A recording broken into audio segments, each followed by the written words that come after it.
Assalamualaikum sahabat Tekno dimanapun berada, selamat datang kembali di channel YouTube Karata Tekno. Kita masih di playlist database design atau basis data. Nah, video kali ini melanjutkan video yang sebelumnya yang tentang model data. Jadi di video model data itu kita membahas ada data relasional. Untuk video kali ini fullnya menjelaskan tentang data relasional, lebih tepatnya Entity Relationship Diagram atau sering disingkat dengan ERD. Ya, apa itu ERD? Kita akan bahas di video kali ini.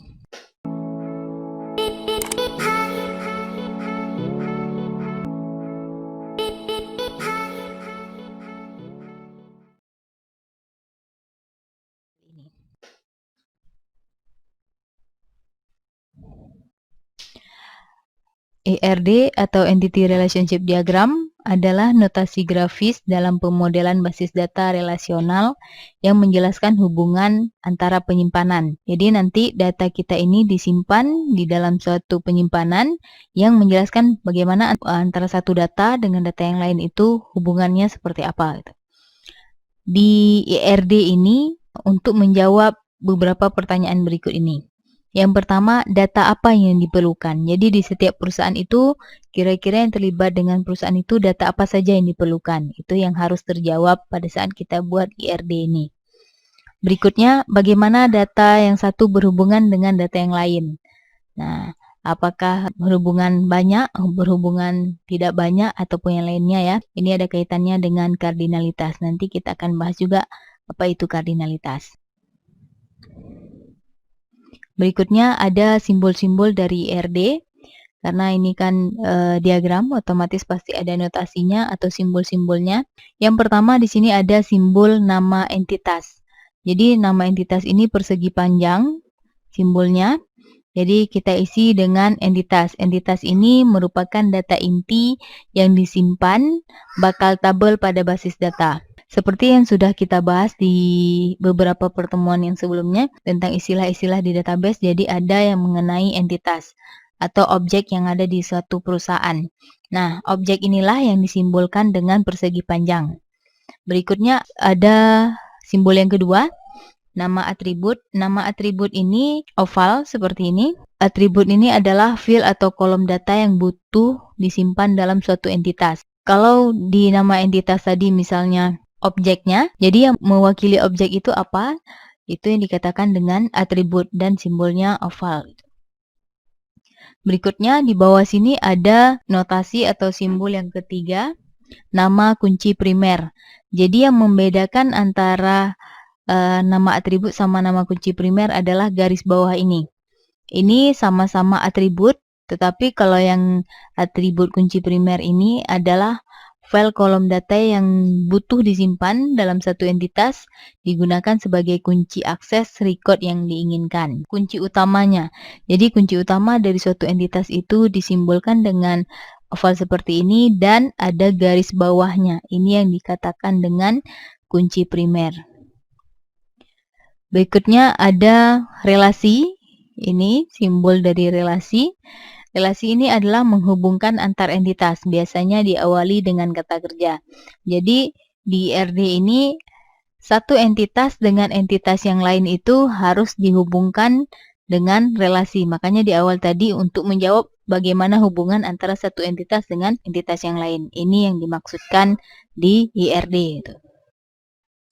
Berikutnya ada simbol garis seperti ini atau disebut dengan asosiasi. Asosiasi ini adalah penghubung antara relasi dan entitas di mana kedua ujungnya memiliki multiplicity kemungkinan jumlah pemakaian. Nah, asosiasi ini menunjukkan hubungan antara satu entitas dengan entitas yang lainnya ataupun entitas ke atributnya. Nah, ini hubungannya karena antar simbol ini bisa berhubungan dengan adanya asosiasi ini. Nah, ini simbol-simbol yang ada di ERD. Sekarang kita lanjut ke tahapan-tahapan di perancangan ERD ini. Yang pertama, kita mengidentifikasi dan menetapkan dulu seluruh entitas yang akan terlibat. Misalnya kasusnya di rumah sakit, berarti nanti di sini entitasnya ada pasien, ada karyawannya, ada spesialisnya, ada ruangan, obat, penyakit. Nah, itu adalah entitas dari IRD. Berikutnya, yang kedua ini menentukan atribut-atribut key dari masing-masing entitas. Kalau tadi saya contohkan itu ada pasien, ada obat, berarti kalau pasiennya atribut key-nya nomor pasien, karena nomor pasien itu nggak mungkin sama antara satu yang dan lainnya. Kalau obat berarti kode obat, karena antara satu obat dengan obat yang lain pasti dibedakan berdasarkan kode obatnya. Berikutnya, kita identifikasi dan menetapkan seluruh relasi antara entitas-entitas. Jadi kalau tadi ada entitas pasien dan obat misalnya, kira-kira relasinya apa di sini antara pasien dan obat? Karena relasi ini harus kata kerja, bisa jadi mengkonsumsi, ataupun pasien minum obat, atau pasien membeli obat. Nah, itu relasi antara pasien dan obat misalnya. Berikutnya, kita tentukan derajat atau kardinalitas relasi untuk setiap entitas. Jadi, di database ini ada yang namanya derajat atau kardinalitas. Nah, saya kemari dulu menjelaskan tentang kardinalitas. Jadi, di basis data itu dikenal dengan 4 kardinalitas atau derajat perbandingan. Di sini ada perbandingan 1 ke 1. Misalnya contohnya penduduk Indonesia itu mempunyai 1 KTP. Nah, itu 1:1. Satu penduduk Indonesia mempunyai 1 KTP, 1 KTP dipunyai oleh 1 penduduk Indonesia. Karena kata kerja yang kita gunakan di IRD ini harus bisa diaktifkan dan pasifkan. Kalau saya contoh tadi, 1 penduduk Indonesia mempunyai 1 KTP. Nah, itu kan kalimat aktif. Pada saat kita baca dari sisi KTP-nya, berarti 1 KTP dipunyai atau dimiliki oleh 1 penduduk Indonesia. Jadi sudah dipasifkan. Itu yang kardinalitas 1 ke 1 atau one to one. Berikutnya ada one to many. Misalnya satu negara memiliki banyak provinsi. Itu dibaca secara kata kerja aktif. Kalau kita baca dari provinsi ke negara, maka banyak provinsi dipunyai oleh satu negara.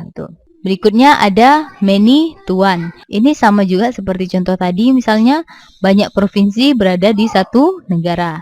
Satu negara dipunyai banyak provinsi gitu. Berikutnya banyak ke banyak. Ini contohnya misalnya banyak negara memiliki banyak provinsi. Banyak provinsi dimiliki oleh banyak negara gitu. Itu satu contoh dari kardinalitas.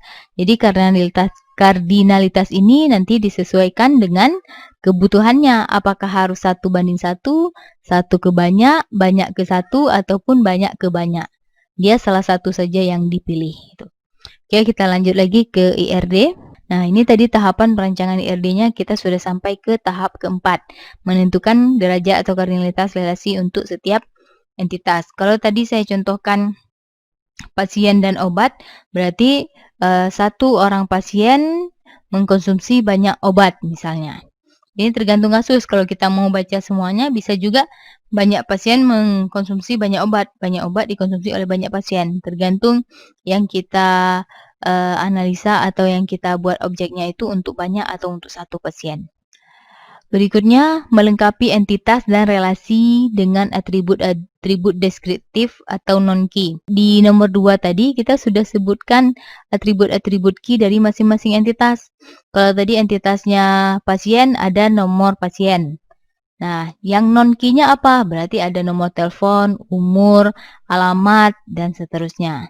Kalau yang obat, berarti di sini kita sudah sebutkan kode obat. Berarti yang di nomor 5-nya kita lengkapi, ada kode obat, ada nama obat, ada kadaluarsanya misalnya. Ini tahapan-tahapan dari perancangan IRD. 5 tahapan untuk perancangan IRD.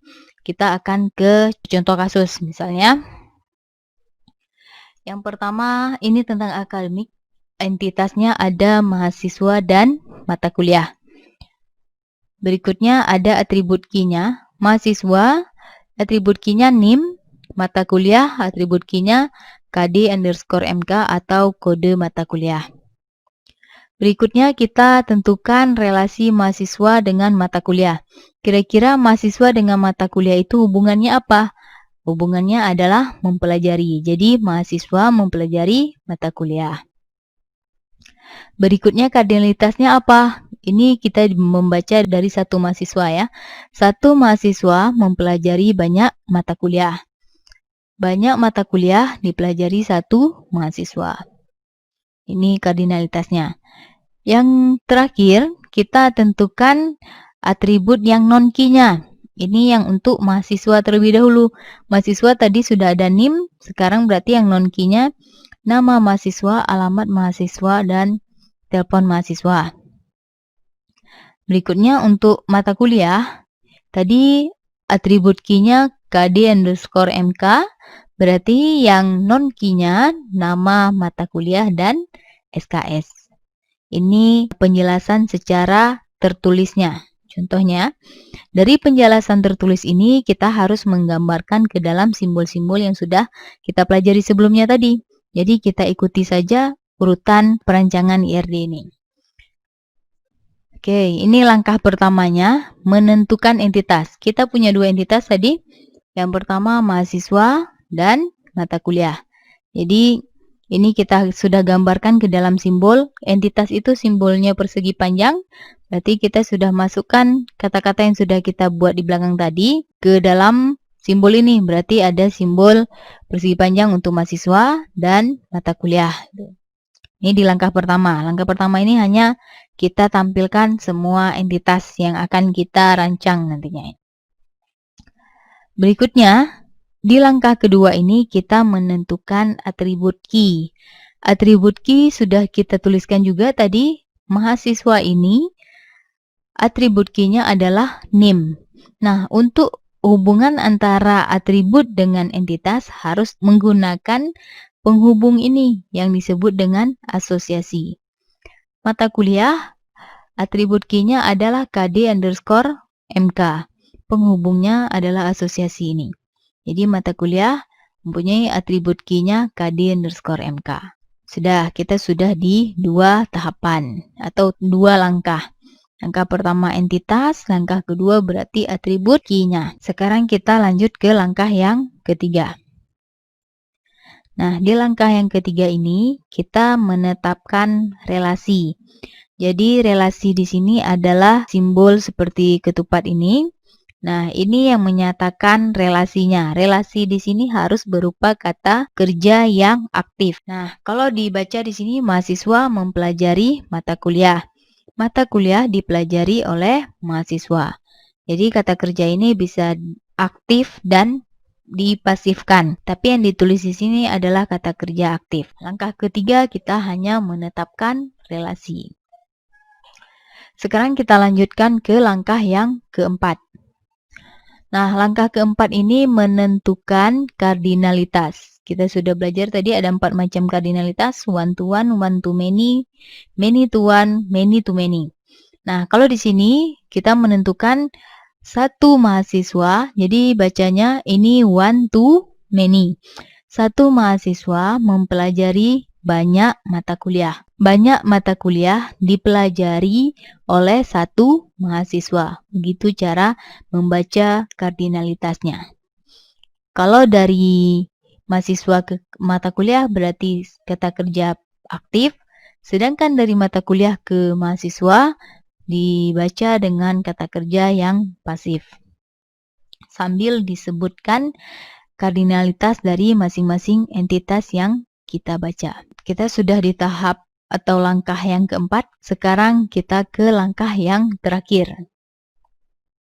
Langkah terakhir adalah kita melengkapi entitas dan relasi. Jadi tadi di tahap yang kedua kita sudah menyebutkan atribut key-nya. Untuk mahasiswa itu adalah NIM. Sekarang di kelima ini kita lengkapi.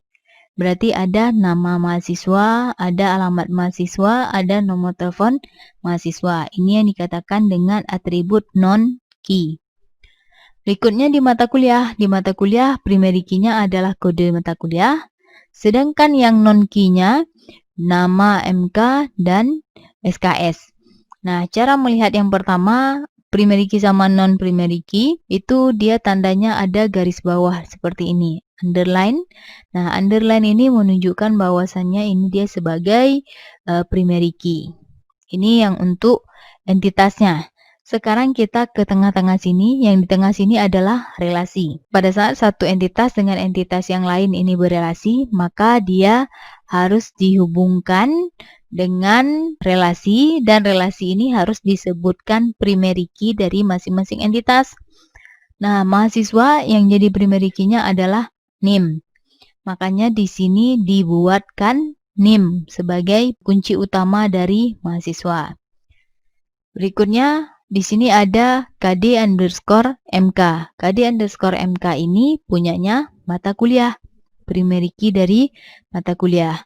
Maka di relasi ini kita harus menunjukkan primary key dari masing-masing entitas yang berhubungan, gitu ya.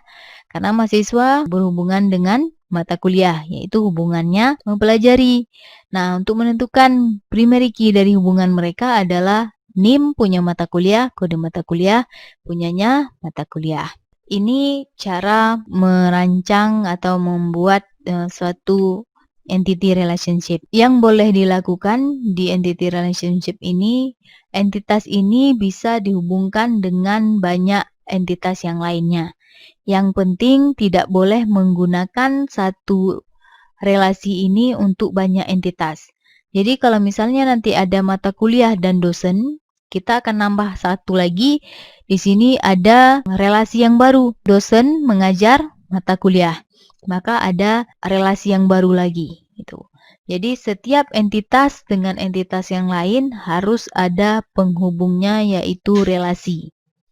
Nah, tidak ada batasan harus ada berapa entitas dan berapa relasi. Tidak ada batasan, tetapi yang penting harus ada penghubungnya di sini. Jadi nggak bisa langsung dari entitas ke entitas. Itu tidak dibenarkan.